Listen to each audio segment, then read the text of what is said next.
രണ്ട് തവണ U D F അധികാരത്തിൽ നിന്ന് മാറിയതിന് ശേഷമുള്ള ഒരു തെരഞ്ഞെടുപ്പാണ്. യു ഡി എഫ് എങ്ങനെയാണ് ഇതിനെ കാണുന്നത്? വിജയപ്രതീക്ഷ എന്താണ്? ഞങ്ങളുടെ ഏറ്റവും വലിയ വിജയപ്രതീക്ഷ എന്നുള്ളത് ഈ കാലയളവ് തന്നെയാണ്. 10 വർഷം ഞങ്ങൾ അധികാരത്തിൽ നിന്ന് വിട്ടുന്നു എന്നുള്ളതല്ല, കേരളീയ സമൂഹം 10 വർഷം അനുഭവിച്ചു തീർത്ത പ്രയാസങ്ങൾ, അതോടുള്ള അതിൻ്റെ ഒരു പ്രതികരണമായിരിക്കും ഈ തെരഞ്ഞെടുപ്പിൽ വരിക. മുസ്ലിം വിരുദ്ധമായിട്ടുള്ള ഒരു രാഷ്ട്രീയം വലിയ തോതിൽ പ്രചരിപ്പിക്കപ്പെടുന്നു. ആ ഒരു പ്രചാരവേലയെ കേരളത്തിലെ മെയിൻ സ്ട്രീം സമൂഹത്തെ സ്വാധീനിക്കുന്നുണ്ടെന്ന് താങ്കൾക്ക് തോന്നുന്നുണ്ടോ? കേരളീയ സമൂഹത്തെ അങ്ങനെ തെറ്റിദ്ധരിപ്പിക്കാൻ കഴിയില്ല. മുസ്ലിം ലീഗ് രാഷ്ട്രീയ പ്രവർത്തനത്തോടൊപ്പം തന്നെ വളരെ പ്രാധാന്യത്തോടെ തന്നെ ജീവകാരുണ്യ പ്രവർത്തനങ്ങൾ നടത്തുന്നത്. ഈ ജീവകാരുണ്യ പ്രവർത്തനങ്ങളിൽ ജാതിയും മതവും നോക്കാറില്ല. ഒരു പ്രധാനപ്പെട്ട നേതാവ് പറഞ്ഞത് സ്ത്രീകൾക്കൊക്കെ ഇതിനെ സീറ്റ് കൊടുക്കുന്നതൊക്കെ പറയുന്നു. ഇതിനെയൊക്കെ നിങ്ങൾ എങ്ങനെ നേരിടുന്നു? അത് നിയമനിർമ്മാണ സഭയാണല്ലോ, അതിലേക്ക് എല്ലാ വിഭാഗത്തിൽപ്പെട്ടവരും അയക്കേണ്ടി ബിഷപ്പാൻ മാത്രം പോയാൽ പോരാ. മുസ്ലിങ്ങളെ ബാധിക്കുന്ന, ന്യൂനപക്ഷങ്ങളെ ബാധിക്കുന്ന, ദളിത് സമൂഹത്തെ ബാധിക്കുന്ന പ്രശ്നങ്ങൾ ഉണ്ടാകുമ്പോൾ അതിന്റെ മുമ്പിൽ ഇന്ത്യൻ യൂണിയൻ മുസ്ലിം ലീഗ് ഉണ്ടാവും. ഏത് ഭരണകൂടത്തിനെ തള്ളിക്കളയാൻ പറ്റുകയില്ല. നേരത്തെ മുസ്ലിം ലീഗ് ബംഗാളിലുണ്ടായിരുന്നു, അതെ, യു പിയിലുണ്ടായിരുന്നു, പല സംസ്ഥാനം, ബോംബെയിലുണ്ടായിരുന്നു, അവിടെ മന്ത്രിമാരുണ്ടായിരുന്നു. പിന്നെ അതിൽ നിന്ന് കുറച്ചൊരു പിന്നോക്കം വന്നു. പക്ഷെ ഇപ്പൊ വീണ്ടും മഹാരാഷ്ട്രയിൽ നാഗ്പൂർ കോർപ്പറേഷൻ തെരഞ്ഞെടുപ്പ് 4-5 സ്ഥാനാർത്ഥികൾ നമുക്ക് വിജയിപ്പിക്കുവാൻ കഴിഞ്ഞു. ഇത് ഉണ്ടാക്കിയത് അമേരിക്കയും ഇസ്രായേലുമാണ്. അമേരിക്ക ഇപ്പോഴും പഠിച്ചിട്ടില്ല എന്നുള്ളത്. ഇപ്പൊ എങ്ങനെയെങ്കിലും തലയോരാൻ പറ്റുമെന്നാണ്. മുസ്ലിം ലീഗ് അധികാരമില്ലെങ്കിൽ മുസ്ലിം ലീഗ് കഷ്ടത്തിലാവും. വെയിലത്ത് വെച്ച മഞ്ഞുകട്ട വാരി ഒരുങ്ങിപ്പോവും. എന്തുകൊണ്ടാണ് 10 വർഷമായിട്ട് താങ്കളുടെ പാർട്ടിക്ക് അങ്ങനെ ഒരു ക്ഷീണവുമില്ല? എന്താണ് നിങ്ങളുടെ കോൺഫിഡൻസിന്റെ പിന്നിലുള്ള യഥാർത്ഥ ശക്തി? അതെനിക്ക് ചോദിക്കാനുള്ളത്. കഴിഞ്ഞ 10 വർഷമായി ഞങ്ങൾ വെയിലത്ത് നിൽക്കുന്ന മഞ്ഞുതുള്ളിയാണെങ്കിൽ എവിടോ പോയിട്ടുണ്ടാവും. അല്ല, സഖാക്കന്മാര് പറഞ്ഞു നടക്കുന്നത് ഞാൻ പറഞ്ഞതേ ഉള്ളൂ. കേരള ഇൻസൈറ്റിലേക്ക് സ്വാഗതം. ഇന്ന് നമ്മുടെ അതിഥി ബഹുമാന്യനായ പാണക്കാട് സാദിഖ് അലി തങ്ങളാണ്, മുസ്ലിം ലീഗിൻ്റെ കരുത്തനായ നേതാവ്. തങ്ങൾ ബഹുമാനം. ഇപ്പോൾ ഈ തെരഞ്ഞെടുപ്പ് 2 തവണ യു ഡി എഫ് അധികാരത്തിൽ നിന്ന് മാറിയതിന് ശേഷമുള്ള ഒരു തെരഞ്ഞെടുപ്പാണ്. ഈ തെരഞ്ഞെടുപ്പിൽ ലീഗ്, യു ഡി എഫ് എങ്ങനെയാണ് ഇതിനെ കാണുന്നത്? വിജയപ്രതീക്ഷ എന്താണ്? ഞങ്ങളുടെ ഏറ്റവും വലിയ വിജയപ്രതീക്ഷ എന്നുള്ളത് ഈ കാലയളവ് തന്നെയാണ്. 10 വർഷം കേരളത്തിലെ ഞങ്ങൾ അധികാരത്തിൽ നിന്ന് വിട്ടുന്നു എന്നുള്ളതല്ല, കേരളീയ സമൂഹം 10 വർഷം ഇവിടെ അവർ അനുഭവിച്ചു തീർത്ത പ്രയാസങ്ങൾ, അതോടുള്ള അതിൻ്റെ ഒരു പ്രതികരണമായിരിക്കും ഈ തെരഞ്ഞെടുപ്പിൽ വരിക. ഒരു ഭരണവിരുദ്ധ വികാരം ഇവിടെ ശക്തമായി നിലനിൽക്കുന്നുണ്ട് എന്നുള്ളത് തന്നെയാണ്. അതുപോലെ കഴിഞ്ഞ ലോക്സഭാ തെരഞ്ഞെടുപ്പ് മുതൽ അത് പ്രകടമാണ്. ഇവിടെ നടന്ന ഉപതെരഞ്ഞെടുപ്പുകളെല്ലാം, ഇപ്പോൾ നിയമസഭാ ഉപതെരഞ്ഞെടുപ്പൊക്കെ തന്നെ യു ഡി എഫിനാണ് ജയിക്കാൻ പറ്റിയത്. ത്രിതല പഞ്ചായത്ത് തെരഞ്ഞെടുപ്പ് പ്രത്യേകിച്ചും. സാധാരണ ഈ ത്രിതല പഞ്ചായത്ത് തെരഞ്ഞെടുപ്പൊക്കെ വരുമ്പോൾ അതിൻ്റെ റിസൾട്ട് വന്നാൽ നമ്മളാരും വല്ലാതെ നോക്കാറില്ല. കാരണം എന്താ വെച്ചാൽ അത് ഏകപക്ഷീയമായിട്ട് പോകാറാണ്, 7 വർഷത്തിന് പോകാറാണ് പ്രദേശം. ഇത്തവണ അങ്ങനെയല്ല ഉണ്ടായത്. എല്ലാ ജില്ലകളിലും വലിയ മാറ്റം ഉണ്ടായി. അതൊക്കെ ത്രിതല പഞ്ചായത്ത് തെരഞ്ഞെടുപ്പ് സാധാരണക്കാരാണല്ലോ, സാധാരണ വീട്ടമ്മമാരുടെയൊക്കെ വോട്ടുകളാണ് അതിൽ വേറെ പ്രതിഫലിക്കുന്നത്. സ്വന്തം നാട്ടിൻ്റെ കാര്യങ്ങൾ, അതുപോലെ തന്നെ വ്യക്തിപരമായിട്ടുള്ള രീതിയിൽ കാര്യങ്ങളെ കാണുന്നതിന് തെരഞ്ഞെടുപ്പാണ് ത്രിതല പഞ്ചായത്ത് തെരഞ്ഞെടുപ്പ്. അതിലൊക്കെ ഇടതുപക്ഷത്തിന് വലിയ അടി തെറ്റുകയുണ്ടായി. നമ്മൾ യു ഡി എഫിനെ സംബന്ധിച്ചിടത്തോളം നല്ല വിജയം ഉണ്ടാക്കി. കോർപ്പറേഷനുകളിൽ വിജയം ഉണ്ടായി, ബ്ലോക്ക് പഞ്ചായത്തുകളിൽ നല്ല വിജയം, സംസ്ഥാനത്ത് ജില്ലാ പഞ്ചായത്തുകളിൽ തന്നെ. മറ്റത് മലപ്പുറം ജില്ലാ പഞ്ചായത്തിൽ ചിലപ്പോൾ വയനാടോ കാസർഗോഡോ കിട്ടാറുണ്ടായിരുന്നു. ഇത്തവണ 6-7 ജില്ലാ പഞ്ചായത്തുകളിൽ തന്നെ യു ഡി എഫിനെ വിജയിക്കാൻ. അപ്പോൾ യഥാർത്ഥത്തിൽ യു ഡി എഫിന് അനുകൂലമായ ഒരു അന്തരീക്ഷം ഉണ്ടെന്ന് താങ്കൾ കാണുന്നു.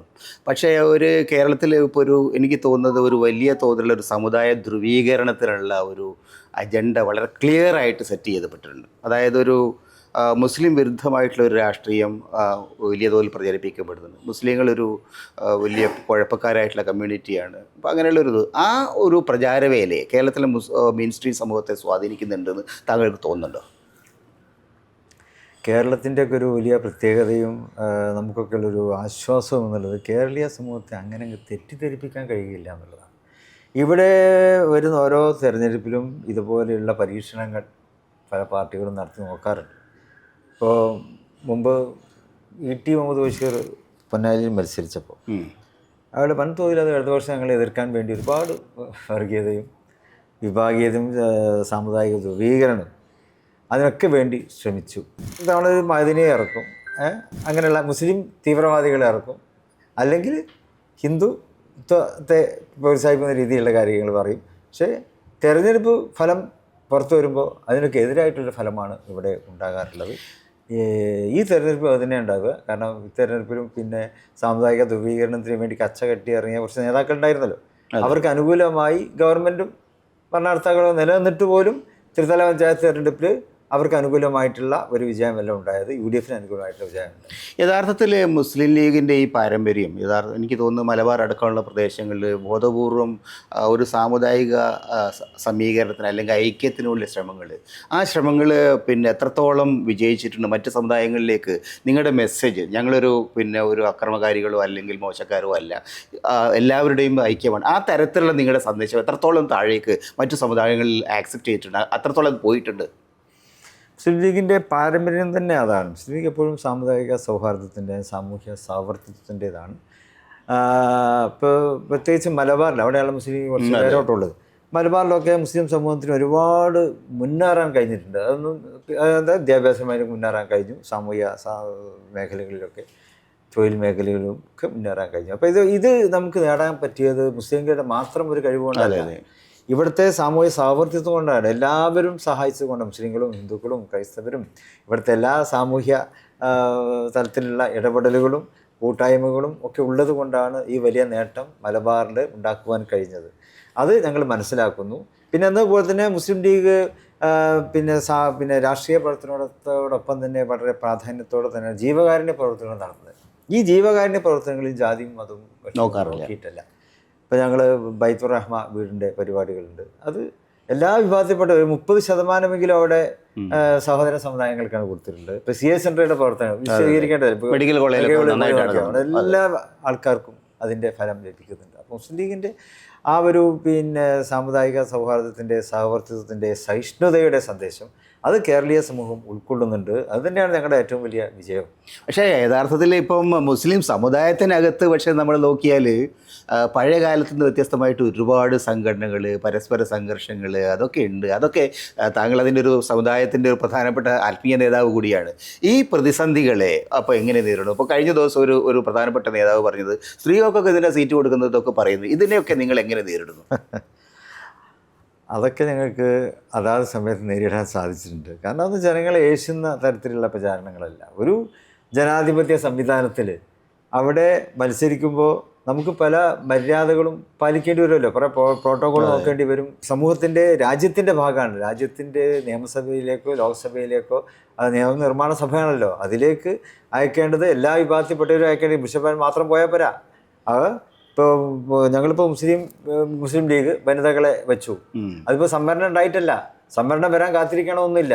സംവരണമില്ലെങ്കിലും സ്ത്രീ സമൂഹത്തിൻ്റെ ശബ്ദം നമ്മുടെ ഭരണഘടനാ കേന്ദ്രങ്ങളിൽ അത് ഉണ്ടാകേണ്ടി വരും. അപ്പം അതിലേക്ക് ഞങ്ങൾ കൊടുത്തിട്ടുണ്ട്.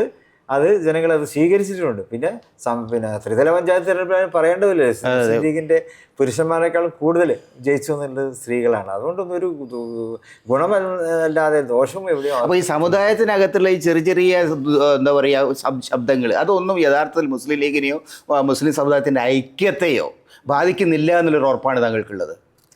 മുസ്ലിം ലീഗ് എപ്പോഴും അങ്ങനത്തെ, മുസ്ലിം ലീഗ് ഒരു പൊതു പ്ലാറ്റ്ഫോമാണ്. ഇപ്പം നിങ്ങൾ പറഞ്ഞല്ലോ ഒരുപാട് സംഘടനകൾ ഇവിടെ ഉണ്ട്. ഇത്തരം സംഘടനകളൊക്കെ പ്രവർത്തിക്കാനുള്ളൊരു ധൈര്യവും ആ ഒരു ശക്തിയും എവിടെ നിന്നാണ് കിട്ടുന്നത്? ഇവിടെ മുസ്ലിം ലീഗ് എന്നുള്ളൊരു പൊതു പ്ലാറ്റ്ഫോം ഇവിടെ ഉണ്ട് എന്നുള്ളതാണ്. കാരണം മുസ്ലിങ്ങളെ ബാധിക്കുന്ന, അല്ലെങ്കിൽ ന്യൂനപക്ഷങ്ങളെ ബാധിക്കുന്ന, ദളിത് സമൂഹത്തെ ബാധിക്കുന്ന പ്രശ്നങ്ങളുണ്ടാകുമ്പോൾ അതിൻ്റെ മുമ്പിൽ ഇന്ത്യൻ യൂണിയൻ മുസ്ലിം ലീഗ് ഉണ്ടാവും. അത് ഏത് ഭരണകൂടം ആയാലും തള്ളിക്കളയാൻ പറ്റില്ല. കേന്ദ്ര ആയാലും സംസ്ഥാനം ആയാലും ഏത് ഭരണകൂടത്തിനെ തള്ളിക്കളയാൻ പറ്റുകയില്ല. അപ്പോൾ മുന്നിൽ നിന്നുകൊണ്ട് ദളിത് പിന്നോക്ക സമൂഹങ്ങളുടെ ഐക്യം, അതാണ് ഞങ്ങളുടെ ലക്ഷ്യം.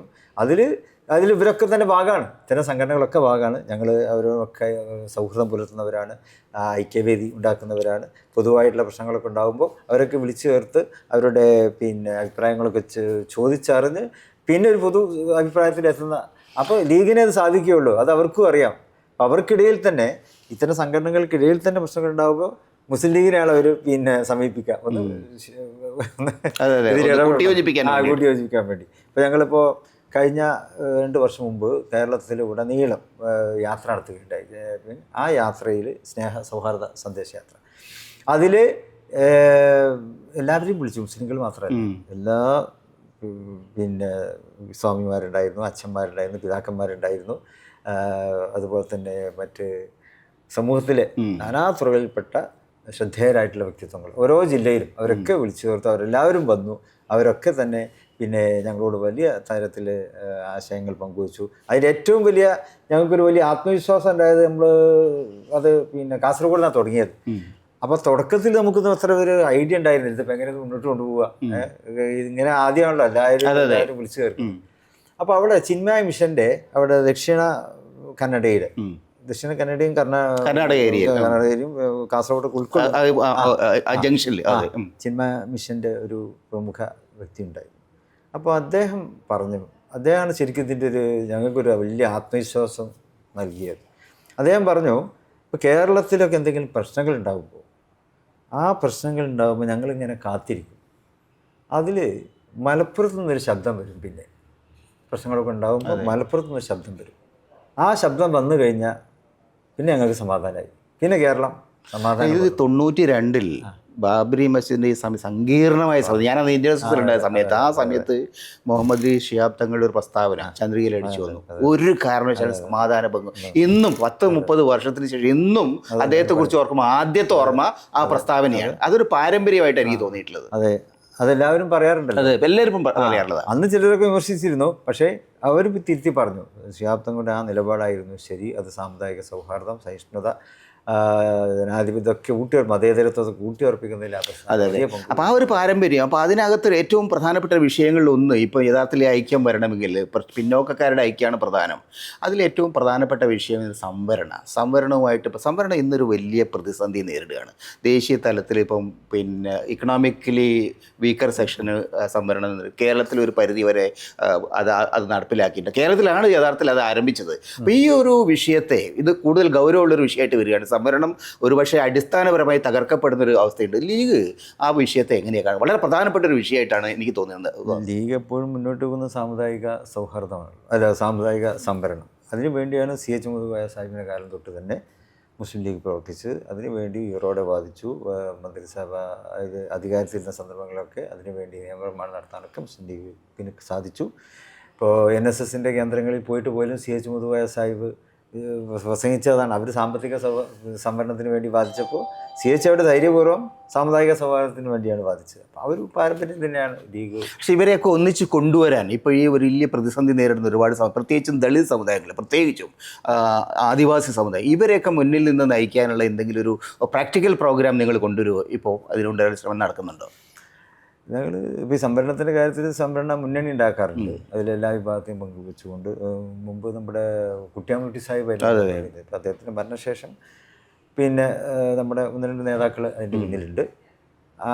അവർ ഞങ്ങൾ വിളിക്കുന്ന കാര്യങ്ങളിലൊക്കെ അവർ മുന്നോട്ട് വരാറുണ്ട്. അവരെ കൂട്ടി ഒഴിച്ചുകൊണ്ട് നമ്മൾ പോകാനുള്ള ഒരു ഉദ്ദേശമാണ് ഇപ്പോഴും ഉള്ളത്. ഭരണ മാറ്റമൊക്കെ ഉണ്ടായാൽ കൂടുതലായിട്ട് ആ രംഗത്ത് അവരെ. ഇപ്പോൾ വേറൊരു കാര്യം, യഥാർത്ഥത്തിൽ മുസ്ലിം ലീഗിനെ സംബന്ധിച്ചിടത്തോളം മുസ്ലിം ലീഗ് ഇന്ത്യൻ രാഷ്ട്രീയത്തിൽ ഒരു വലിയ മാറ്റം കൊണ്ടുവന്നു. ദേശീയ തലത്തിൽ തന്നെ അതൊരു വലിയ ഒരു സ്റ്റേജ് വരെ ഇന്ത്യയിലെ വിവിധ 7 സംസ്ഥാനങ്ങളിലോളം അതിന് മെമ്പർമാരുണ്ടായി. പക്ഷെ അതൊരു പിന്നോക്കം പോക്ക് വന്നു.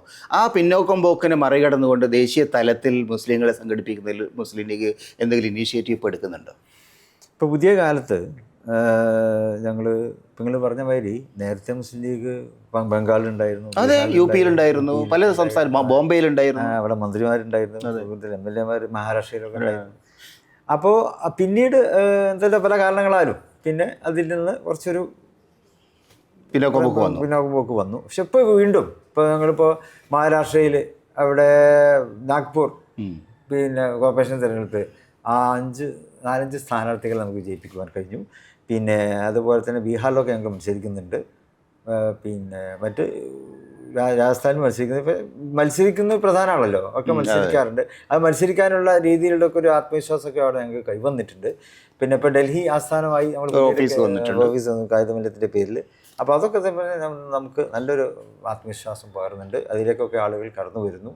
അവിടെ കേന്ദ്രീകരിച്ചുകൊണ്ട് പ്രത്യേകിച്ച് ഇപ്പോൾ യുവാക്കൾ പിന്നെ ഒരുപാട് പേര് ഇപ്പോൾ വിദ്യാഭ്യാസപരമായിട്ട് മുന്നോട്ട് വരുന്നുണ്ടല്ലോ. അപ്പോൾ അവരൊക്കെ തന്നെ മുസ്ലിം ലീഗുമായിട്ട് ചേരാൻ, മുസ്ലിം ലീഗുമായി യോജിക്കാനൊക്കെ തയ്യാറായിക്കൊണ്ടിരിക്കുന്നു. അപ്പോൾ ആ രീതിയിൽ നല്ലൊരു ഭാവി അടുത്ത കാലത്തായി ഉത്തരേന്ത്യൻ മേഖലകളിലും ദേശീയ തലത്തിലൊരു മറ്റ് കക്ഷികളുമായിട്ടും മറ്റ് സമുദായ പ്രസ്ഥാനങ്ങളൊക്കെ ആയിട്ടുള്ള ഒരു ബന്ധം സ്ഥാപിക്കാനുള്ള സാധ്യതകൾ താങ്കൾ കാണുന്നുണ്ട്? അതുണ്ട്. അതിപ്പോൾ ഇന്ത്യ മുന്നണി ഇപ്പോൾ നിലവിൽ വന്നതിന് ശേഷം അവർ മുസ്ലിം ലീഗിനെ അതിൻ്റെ എല്ലാ പരിപാടികളിലും അവർ പങ്കെടുപ്പിക്കുന്നുണ്ട്.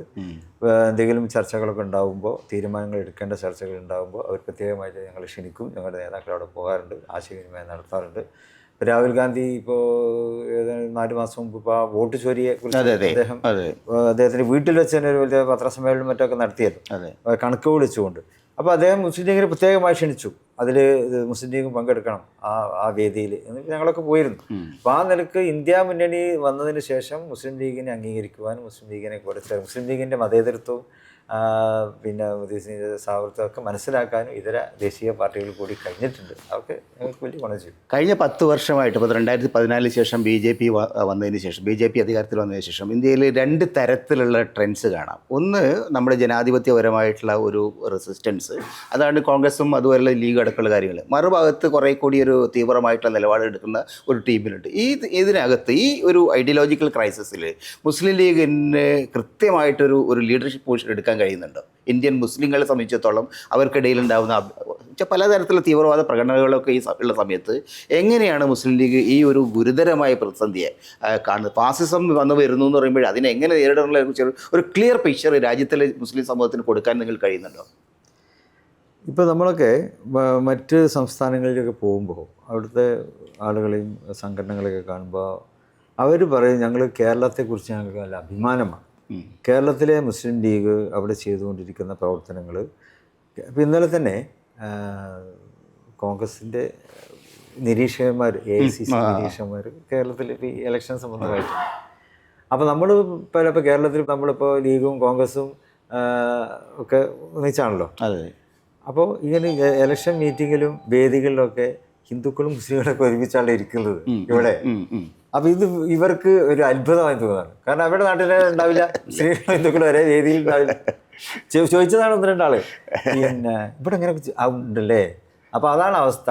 അപ്പോൾ അത് അവിടുത്തെ ഉത്തരേന്ത്യയിലെ മുസ്ലിങ്ങളത് മനസ്സിലാക്കുന്നുണ്ട്. ഇപ്പോൾ ഈ കേരളത്തിൽ കാണുന്ന ഈ ഒരു അനുകൂലമായ അവസ്ഥ ഞങ്ങളുടെ നാട്ടിലേക്കും വരണം, ഞങ്ങളും അതിൽ അഭിമാനിക്കുന്നു, കേരളത്തിൽ മുസ്ലിം ലീഗിൽ ഞങ്ങൾക്ക് അഭിമാനമുണ്ട്, ഇത് ഞങ്ങളുടെ നാട്ടിൽ ഈ സന്ദേശം എത്തിക്കണം എന്നവരങ്ങനെ പറയും. അതൊക്കെ നമുക്ക് വലിയ ആത്മവിശ്വാസം വരുന്ന കാര്യം. അതുപോലെ തന്നെ വേറൊരു വിഷയമുള്ളത്, യഥാർത്ഥത്തിൽ കേരളത്തിലെ മുസ്ലിങ്ങൾ സാമ്പത്തികമായിട്ടായാലും വിദ്യാഭ്യാസമായാലും വലിയ തോതിൽ ഉയർന്നിട്ടുണ്ട്. മുസ്ലിം ലീഗിൻ്റെ രാഷ്ട്രീയ പങ്കാളിത്തം അതിന് സഹായിച്ചിട്ടുണ്ട്. ഇപ്പോൾ 2004 സച്ചാർ കമ്മിറ്റി റിപ്പോർട്ട് വന്നു. അത് മുസ്ലിം ലീഗിൻ്റെ പിന്തുണയോടുള്ള ഡോക്ടർ മൻമോഹൻ സിംഗിൻ്റെ സർക്കാരാണ് അത് കൊണ്ടുവന്നത്. അത് ചൂണ്ടിക്കാണിക്കുന്ന ഒരു വളരെ ഗുരുതരമായിട്ടുള്ള പിക്ചറുണ്ട്. ഇന്ത്യൻ മുസ്ലിങ്ങൾ പല സ്ഥലത്തും ദളിത് സമുദായത്തെക്കാൾ പിന്നിലാണ്. ആ ഒരു ബോധ്യത്തോടുകൂടി കേന്ദ്ര സർക്കാരിൻ്റെ ഭാഗത്ത് നയരൂപീകരണത്തിൽ നിങ്ങൾക്ക് എത്രത്തോളം പങ്കാളിത്തം വഹിക്കാൻ കഴിയുന്നുണ്ട്?